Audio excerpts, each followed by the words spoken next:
और गाइस पूरे वीडियो में आप बने रहिएगा क्योंकि इसमें मैं पूरा अपना एक्सपीरियंस शेयर करने वाला हूँ कि मैंने किस तरह वेंडर सेलेक्ट किया और कितने वेंडर्स मैंने पूरे रीच आउट किए और उसके बाद बार्गेनिंग किस तरह हुई और फिर मैंने क्या क्या उनको बताया, स्ट्रक्चर किस तरह डिज़ाइन हुआ और क्या क्या प्रिकॉशंस आपको लेने चाहिए।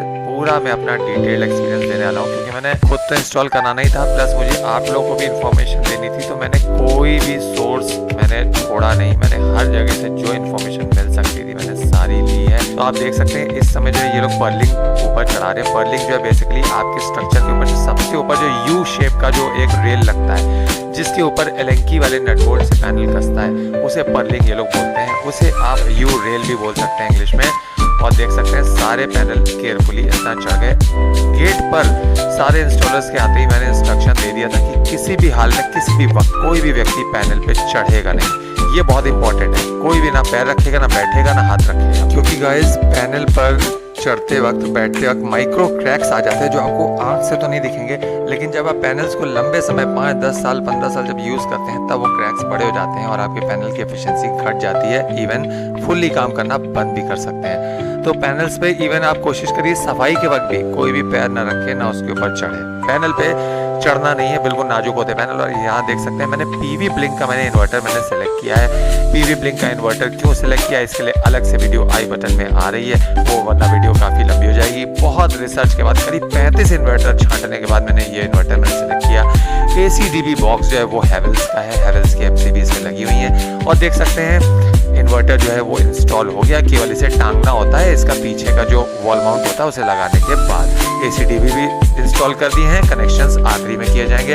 इन्वर्टर इंस्टॉल करते वक्त आपको ये ख्याल रखना है कि इस पे डायरेक्ट सनलाइट ना पड़े और बरसात का पानी ना आए। तो मेरा जो है मुमटी पे 3 फीट का छज्जा निकला हुआ है, उसी के ठीक नीचे मैंने इसे इंस्टॉल कराया। वहीं पे मैंने वायरिंग भी पहले लाके छोड़ दी थी। वायरिंग के बारे में अभी हम लोग आगे भी बात करेंगे। तो गाइज अब मैं आपको अपना टीन शेड स्ट्रक्चर दिखा देता हूँ। स्ट्रक्चर मैंने खुद ही डिजाइन करके बनाया कई सोलर वालों को बुलाने के बाद, और जो मैंने वेंडर को वीडियो भेजा वही मैंने यहाँ लगा दिया। आप देखिए ये है सर छत, इधर साउथ फेसिंग है, बगल में कोई बिल्डिंग नहीं है और इधर भी कोई ऊंची बिल्डिंग नहीं है। और ये है हमारा स्ट्रक्चर पूरा बना हुआ ऊपर।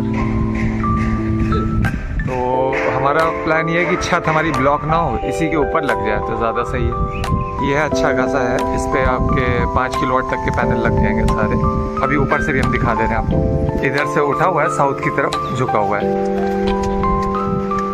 ये हम यहाँ पे खड़े हुए हैं, हमारी हाइट से करीब 7.5 फुट हाइट है यहाँ पर, और पीछे हमें लग रहा है करीब 10-11 फुट हाइट होनी चाहिए इस जगह। ऐसे है पूरा ये बना हुआ,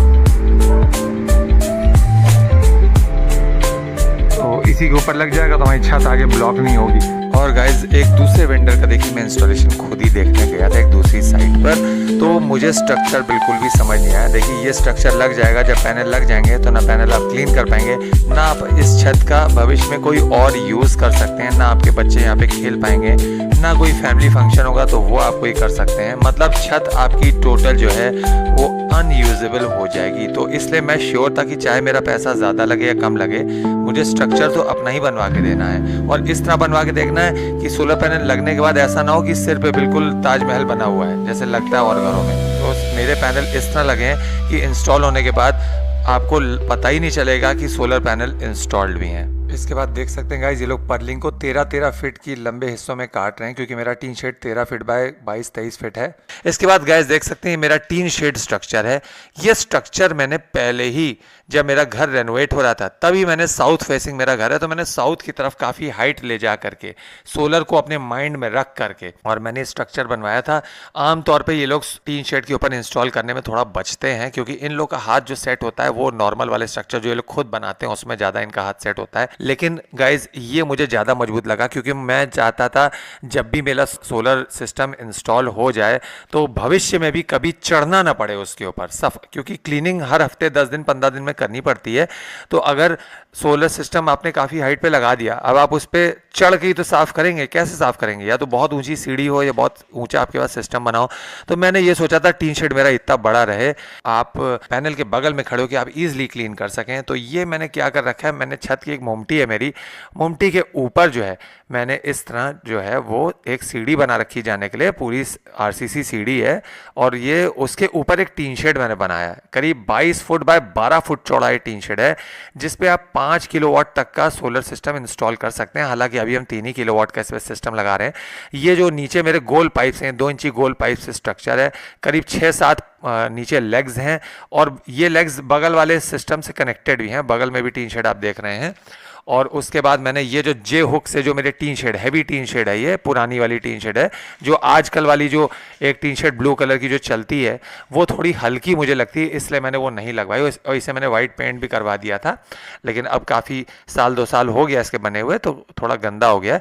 इसके बाद जो है जे हुक्स जो लगे हुए हैं, वो जे हुक्स सेम खोले जा रहे हैं, और पास पास जे हुक्स लगे थे क्योंकि काफ़ी हाइट पे है मेरा स्ट्रक्चर। और उधर से देख सकते हैं पूरा खुला हुआ, कोई ऊंची बिल्डिंग का आड़ नहीं है मेरी बिल्डिंग के लिए, तो काफ़ी तेज़ आंधी आती है। और देख सकते हैं पैनल रखे हुए हैं। और इसके बाद जो है अभी हम लोग पूरा इंस्टॉलेशन देखने वाले हैं। तो आगे जो मैं बताने वाला था कि मैंने वही जे हुक्स खुलवाए, उन्हीं जे हुक्स पे केवल मैंने यू वाले रेल, मैंने केवल 3 पीस पर्लिंग बस इनसे मंगवाई थी, जो 21 फीट की लेंथ की होती है। बाकी स्ट्रक्चर का कॉस्ट मैंने बार्गेन करके वेंडर से मैंने पूरे टोटल अमाउंट में मैंने घटवाया है, उसका भी हिसाब किताब में आगे समझाऊंगा आपको।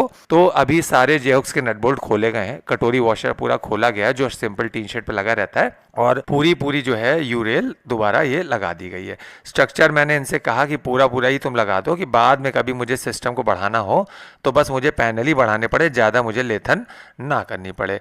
और ये देख सकते हैं स्लोप भी मैंने तगड़ा रखा है। आगे ये करीब 7 फुट है, पीछे करीब 10.5 फुट है, और 22 फुट लंबा है। तो अब आप डिग्री निकाल लेना।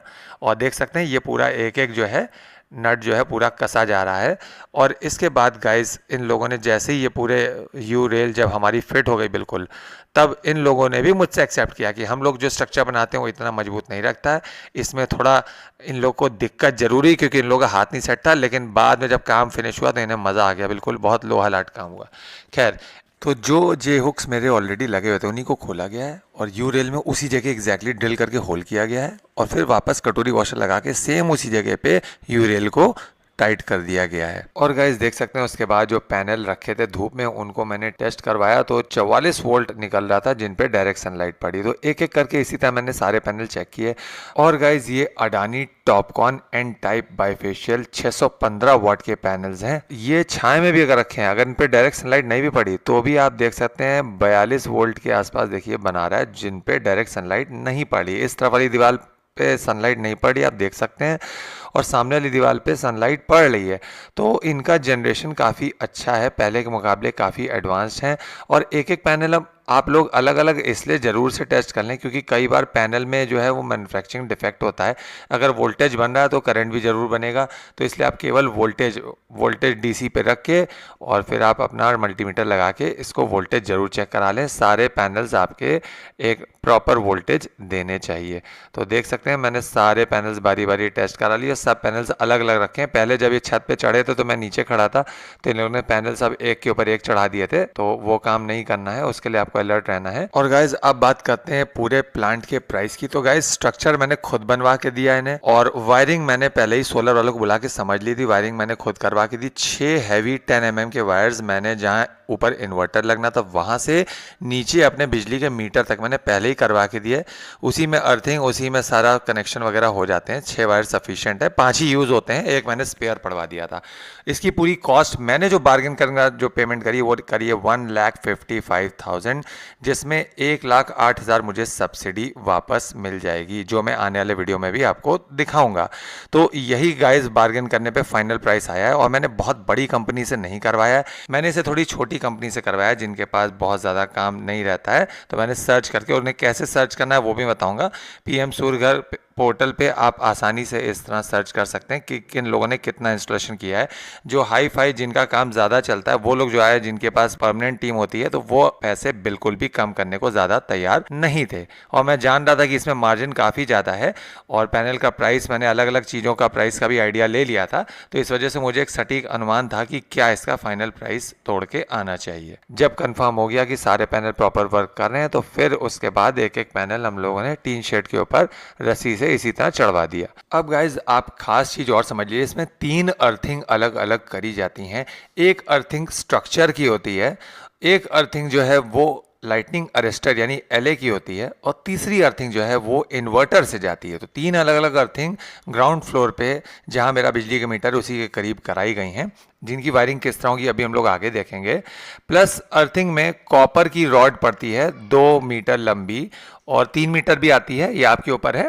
तो कॉपर कहते हैं लेकिन एक्चुअली होती है कॉपर बॉन्डेड, मतलब लोहे की होती है हमें लगता है, और ऊपर से कॉपर की कोटिंग होती है कि कुछ ही दिनों में बिल्कुल उसका कॉपर ऑपर बिल्कुल उड़ जाता है, बिल्कुल वो लोहे की तरह दिखने लगती है। तो हफ्ते भर में ही मेरा जो LA है वो वैसे दिखने लग गया, और मैंने जब फोर्स करके कहा कि मुझे कॉपर वाला दीजिए तो उन्होंने बहुत हैवी प्राइस बताया, तो मैंने कहा ठीक है रहने दीजिए, अभी आप यही लगा दीजिए। तो अभी बाद में उसको देखेंगे। और ये थोड़ा सा DC वायर मेरा 20-30 मीटर के आसपास मेरा लगेगा, जो पैनल टू पैनल जो वायर जाएगा, और फिर वो वायर इन्वर्टर तक आएगा, वो वायर DC वायर बोला जाता है, वो वायर अलग होता है। और गाइज ये पैनल मैंने बोथ साइड ग्लास वाले मैंने सेलेक्ट किए हैं। अडानी का एक पीछे ट्रांसपेरेंट बैकशीट वाला पैनल भी आता है, तो मैंने दोनों साइड ग्लास वाला सेलेक्ट किया है। इसका एक पैनल का वेट है 33.6 kgs, और ऊपर चढ़वाते वक्त जब टीन शेड के ऊपर जाता तब भी मैंने बहुत अच्छे से केयरफुली मैंने इसको एग्जामिन किया कि कहीं भी चढ़ाते वक्त जो है टीन शेड की नोक से इसके बैक साइड पे भी स्क्रैच वगैरह ना लगे शीशे पर, क्योंकि स्क्रैचेस आ जाएंगे तो एफिशिएंसी लो हो जाएगी। और ग्लास है तो समय के साथ साफ होते होते थोड़ा बहुत स्क्रैचेस आ भी सकते हैं, तो हमने सोचा जितना इसे बचा सकते हैं अभी बचा ले, क्योंकि लगते वक्त ही जितना डैमेज होना है वो होगा। एक बार लग गया फिर क्लीनिंग के वक्त उतना डैमेज इसमें नहीं होता है। और अगर आपके माइंड में ये आ रहा है कि आप बड़ी कंपनी से कराएंगे तभी आपका काम अच्छा होगा, तो गाइज ऐसा नहीं है। ये जो इंस्टॉलर हैं ये 8-10 अलग अलग वेंडर्स के अंडर में ये लोग काम करते हैं, और ये लोग कॉन्ट्रैक्ट पे होते हैं, ठेके पे होते हैं। ये पर वॉट के हिसाब से उनसे पैसा लेते हैं, जो कि 1.5 रुपए से 3 रुपए के आसपास होता है। मैंने अपना भी इंस्टॉलर एक तय कर रखा था, लेकिन अगर मैं अपने इंस्टॉलर से कराता तो फिर मुझे ये सब्सिडी और ये सब जो पेपर वर्क है इसमें मुझे दिक्कत आती, तो मुझे वेंडर सेलेक्ट करना, क्योंकि मुझे सब्सिडी लेनी थी तो वेंडर सेलेक्ट करना ही करना था मुझे, तो इसीलिए मैंने उनके इंस्टॉलर से कराया। और गाइस जब तक ये लोग पैनल ऊपर चढ़ा रहे हैं मैं आपको वायरिंग थोड़ा समझा देता हूँ। देख सकते हैं सामने मेरा इन्वर्टर और DCDB ACDB बॉक्स लगा हुआ है, और ये छज्जे के नीचे, ताकि पानी और सनलाइट से प्रोटेक्टेड रहे, बारिश के पानी से प्रोटेक्टेड रहे। अब जो नीचे से जो मीटर से जो वायर आ रहे हैं AC वाले, ठीक है, 5 वायर्स टोटल इन्हें चाहिए होते हैं। 3 अर्थिंग के लिए यूज होते हैं, जिसमें मैंने बताया एक LA और एक स्ट्रक्चर और एक इन्वर्टर, ठीक है, 3 इसमें अर्थिंग वायर्स यूज होते हैं, और वो यहाँ तीनों जगह कनेक्ट हो जाते हैं। और उसके अलावा जो AC वाला वायर है वो ACDB बॉक्स में नीचे से आ रहा है, जो मीटर से आपके, वो इसमें चला जाएगा, ग्रिड कनेक्शन जिसे बोलते हैं। और फिर ACDB बॉक्स में MCB जो लगी रहती है वहां से वायर MCB के थ्रू, और सर्ज प्रोटेक्टर भी लगा रहता है उसके थ्रू होते हुए ये आ जाता है इन्वर्टर में। और इसी तरह ये जो पैनल्स ऊपर चढ़े हैं उसमें एक पैनल का प्लस दूसरे पैनल के माइनस से कनेक्ट होगा, मतलब सीरीज में कनेक्ट किए जाएंगे। अगले पैनल का माइनस दूसरे पैनल के प्लस से, और मैक्सिमम 6 पैनल एक साथ आप कनेक्ट कर सकते हैं। इससे ज़्यादा अगर कनेक्ट करने हैं तो आपको नेक्स्ट सीरीज बनानी पड़ेगी, नहीं तो VOC हाई होने पर आपके इन्वर्टर में दिक्कत हो सकती है। तो कोशिश करें 6, 7, 8 पैनल से ज़्यादा एक सीरीज ना बनाएं। तो ये सारे पैनल्स DC वायर के थ्रू कनेक्ट होते हुए आपके 2 वायर्स प्लस और माइनस जो DC वाले हैं, और वो हम लोग एंट्री कराएंगे उनको DCDB बॉक्स में। DCDB बॉक्स में भी सर्च प्रोटेक्टर और MCB लगा रहता है, वहां से फिर वायर निकलेगा, एक और छोटा टुकड़े का वायर निकलेगा, और वो जाएगा आपके इन्वर्टर के MPPT 1 में, यानी कि प्लस DC प्लस और DC माइनस में, लाल वाला प्लस में, काला वाला माइनस में। बस यही वायरिंग थी, और कुछ खास नहीं होता है। और ये जो AC वायर जो नीचे तक जो जा रहा है, ये नीचे जाके हम लोगों के मेन सप्लाई में ही, जहां पॉजिटिव में यानी फेज में और न्यूट्रल में कनेक्ट कर दिया जाता है। और गाइज अगला प्रिकॉशन आपको अर्थिंग में लेना है। अर्थिंग ये लोग बहुत सीरियसली नहीं करते हैं। मेरे साथ गलती ये हो गई कि मैं ऊपर फंसा रह गया और नीचे वाले लोगों ने इनके अर्थिंग तब तक कर दी थी। तो अर्थिंग में आपको क्या करना है कि तीनों अर्थिंग में जो रॉड है वो कम से कम 1-1 फीट की दूरी पर हो। तीनों के लिए अलग अलग गोल गड्ढा खोदें। गड्ढा खोदने के लिए एक गोल टूल आता है जिससे गड्ढा भी हो जाता है और नीचे की मिट्टी भी निकलती चली जाती है। और जितनी गहरी रॉड है, जितनी गहराई वाली रॉड है, उतना ही गहरा गड्ढा खोदें। ऐसा नहीं कि थोड़ा गड्ढा खोदा उसके बाद उसको रॉड को हथौड़ी से ठोक दिया, ये काम मत करने दीजिएगा। कह दीजिएगा कि जितनी लंबी रॉड है कम से कम गड्ढा उतना गहरा करें। और उस रॉड के चारों तरफ नीचे से पूरा वो जो केमिकल है, केमिकल कुछ नहीं होता है, वो कोयले और सॉल्ट का मिक्सचर होता है। पहले हम लोग अलग अलग खरीद के डालते थे, अब जो है कंपनियां बना बनाया भेजती हैं ताकि किसी को झंझट ना रहे। तो आप चाहे वो ले लें, चाहे कोयले और सॉल्ट का मिक्सचर डाला जाता है। तो वो पूरी रॉड के चारों तरफ जितनी गहरी रॉड है उतना ही वो नीचे से आए। ऐसा ना करें कि थोड़ा 1-2 फीट गहरा गड्ढा खोदा और 2 मीटर रॉड ऐसे ही नीचे ठोक दी और ऊपर केवल केमिकल डाल दिया। तो ये चीज़ आप अवॉइड करिएगा अर्थिंग में। दूसरा गाइज आपके माइंड में ये आ रहा होगा कि इस मोमटी तक तो जाने के लिए सीढ़ी है, लेकिन टीन शेड पे कैसे जाएंगे क्लीनिंग के वक्त या मेंटेनेंस के वक्त। तो गाइज मैंने ये सोचा था कि जब ये लोग इंस्टॉलेशन कर लेंगे तब मैं अपने फैब्रिकेटर को बुलाऊंगा और एक परमानेंट लोहे की सीढ़ी बनवा दूंगा, जिससे कोई भी किसी भी वक्त ऊपर जाके मेंटेनेंस के लिए क्लीनिंग के लिए जा सके। तो अब गाइज देख सकते हैं सारे पैनल ऊपर चढ़ गए हैं और हमारा स्ट्रक्चर ऑलरेडी लगा हुआ है। बस अब पैनल्स को सेट करके एलेंकी वाले नट बोल्ट्स होते हैं जिन्हें एंड क्लैंप और मिड क्लैंप बोलते हैं। एंड क्लैंप मतलब उससे एक ही साइड से पैनल कसा जा सकता है, और एक पैनल से अगर सटा हुआ दूसरा पैनल लग रहा है उसके बगल में तो वहाँ पे मिड क्लैंप यूज़ होता है। तो देख सकते हैं अभी जो ऑपरेटर हैं, जो इंस्टॉलर हैं, वो मिड क्लैंप को कस रहे हैं और मैंने इंस्ट्रक्शन दिया था कि पैनल पे चढ़ना नहीं, तो ये फ्रेम के ऊपर एक हाथ रख के थोड़ा वेट डिवाइड करके उसको टाइट कर रहे हैं। और सारे पैनल का प्लस किसके माइनस से जोड़ना है ये सब भी ये लोग ध्यान में रख रहे हैं। और उसके बाद देख सकते हैं सारे पैनल्स जो है हमारे इसी तरह दो लाइन में कस रहे हैं। एक लाइन हम लोग खाली छोड़ रहे हैं कि भविष्य में अगर हमें पैनल बढ़ाने हो तो हम उधर बढ़ा सकते हैं। तो इसके लिए हमने फ्यूचर का भी प्रोविजन रखा है, और इसीलिए मैंने इन्वर्टर भी 5 किलोवाट का लगाया कि भविष्य में अगर मुझे बढ़ाना हो तो दिक्कत ना हो।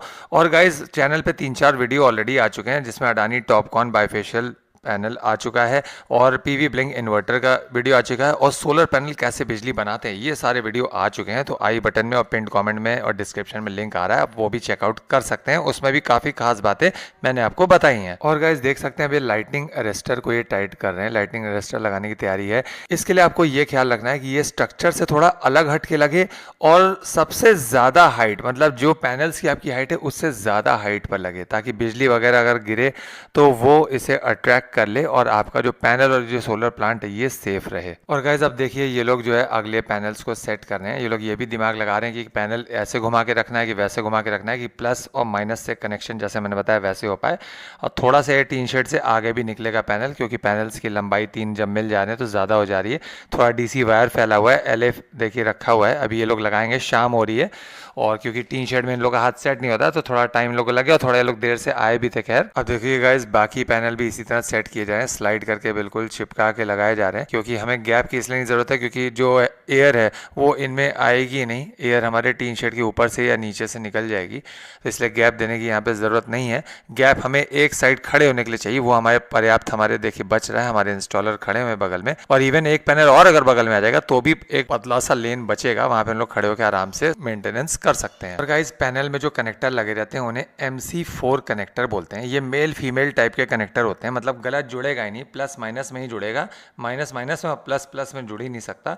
तो गाइस देख सकते हैं इन लोगों ने सीरीज तो बना ली पैनल को पैनल में आपस में जोड़ के, लेकिन चूंकि मेरे पैनल एक लाइन में लगे हैं तो अगर बगल में कनेक्शन नहीं करना, ऊपर वाले पैनल से करना है, तो एक छोटा सा वायर काट के ये लोग देखिए अपना कनेक्टर बना रहे हैं। इन लोग के पास MC4 कनेक्टर्स रहते हैं और वायर क्रिम्प करके ये MC4 कनेक्टर बनाएंगे जहाँ पे इन्हें ज़रूरत होगी। जहाँ पैनल ठीक बगल में कनेक्ट करना है तो उसका कनेक्शन ठीक बगल से हो जाएगा, क्योंकि पैनल की वायर की लेंथ बहुत ही सीमित होती है। और गाइज अगली इंपॉर्टेंट बात यह है कि इन्वर्टर से आपकी पैनल की दूरी जितना कम से कम हो सके उतना बेहतर है, ताकि आपको बढ़िया वोल्टेज मिले, क्योंकि जितना डीसी वायर लंबा होता जाएगा वोल्टेज आपका कम होता जाएगा। तो मेरे केस में करीब 15 मीटर पॉजिटिव वाला वायर और 15 मीटर नेगेटिव वाला वायर, करीब 15 से 20 मीटर लंबा मेरा एक वायर ये लगा है। और इन्वर्टर मैंने ठीक टीन शेड के नीचे छज्जे के नीचे लगाया है। और गाइस ये जो पैनल आपको दिख रहा है ये एल्युमिनियम फ्रेम से जो है प्रोटेक्टेड रहता है चारों तरफ, और जो डीसी वायर जो एक्स्ट्रा वायर जो है इसे आप इस तरह लटकता हुआ इधर उधर ना छोड़वाएं।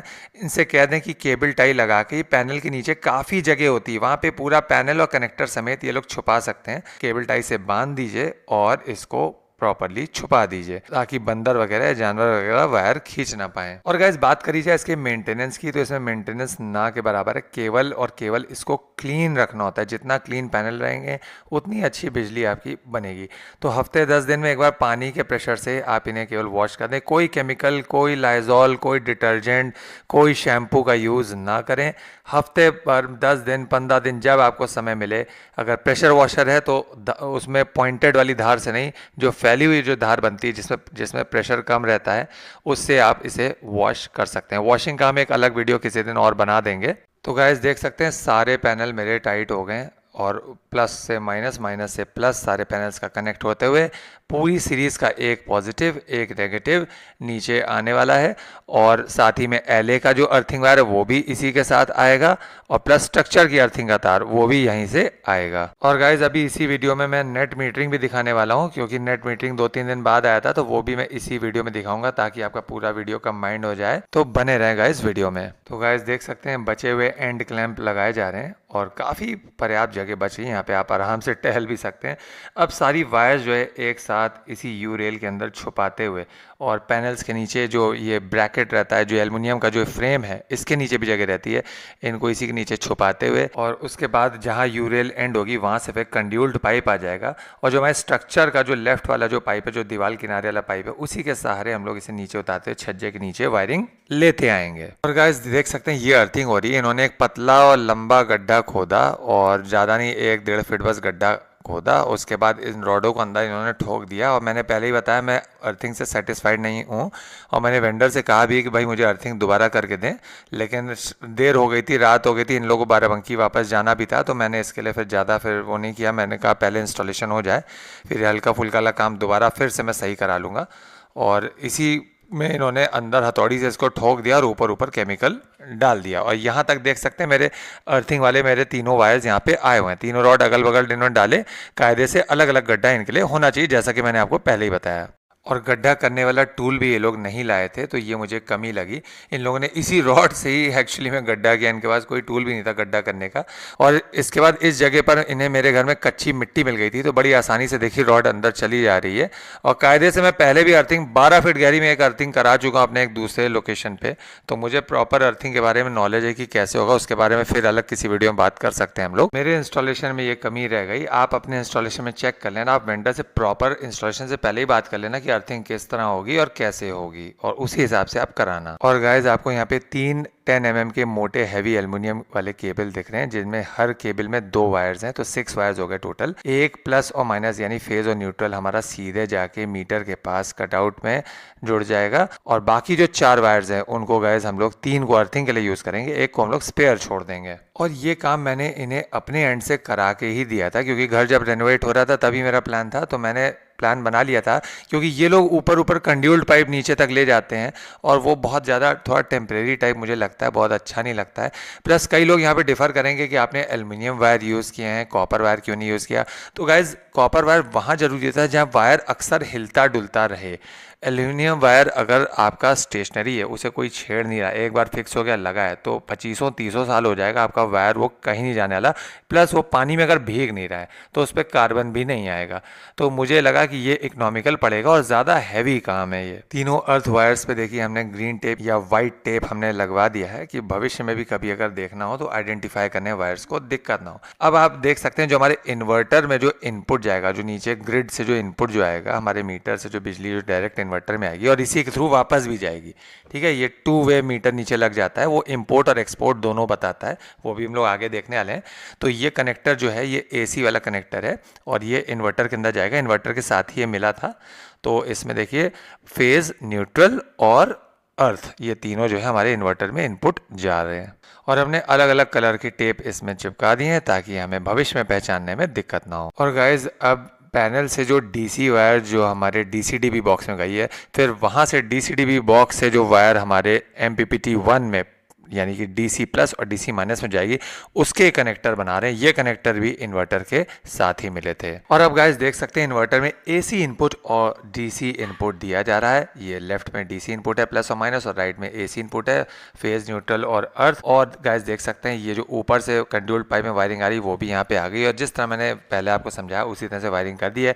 अगर आपको वायरिंग डिटेल में समझनी है तो आप कॉमेंट कर देना, मैं इसके लिए अलग वीडियो बना दूंगा। आप देखिए अगले दिन मॉर्निंग का वीडियो है, ये मैं डोंगल यहाँ पे लगा रहा हूँ और डोंगल लगाने के बाद अभी मेरा नेट मीटर नहीं हुआ है, ये जस्ट नेक्स्ट डे का वीडियो है। और देखिए मैंने DC को ऑन किया है और देखिए DC इनपुट लगभग सुबह 6 बजे का टाइम है और अभी नो ग्रिड लिख के आ रहा है और देखिए वोल्टेज बन रहा है 267 वोल्ट्स। दूसरा MPPT अभी मैंने खाली रखा है, अभी मैंने एक ही सर्किट बनवा के इसमें जुड़वा दिया है। डोंगल किस तरह कन्फिगर करेंगे इसके लिए भी बहुत टेक्निकल है, अलग वीडियो आएगा, तो आप चैनल को सब्सक्राइब करके बेल आइकन जरूर प्रेस कर लीजिए। तो अब गाइज आप देख सकते हैं 7:56 हो रहे हैं सुबह के, और दोबारा देखेंगे तो 272 वोल्टेज इस समय बिना लोड के बन रहा है। और अब गैस मैं आपको ऊपर दिखा देता हूँ मॉर्निंग में कैसा दिख रहा है। देखिए एलईडी लग गया है और काफ़ी साफ सुथरा फ्रेश इंस्टॉलेशन आपको दिख रहा होगा, बिल्कुल सलीके वाला। अब मैं आपको ले चलता हूँ नेट मीटरिंग के लिए। 4-5 दिन बाद मेरी नेट मीटरिंग हुई और भैया आए थे डिस्कॉम से और वो इंस्टॉल कर रहे हैं। और इस बार वो नेट मीटर नहीं स्मार्ट मीटर लेके आए हैं। तो स्मार्ट मीटर जो है वो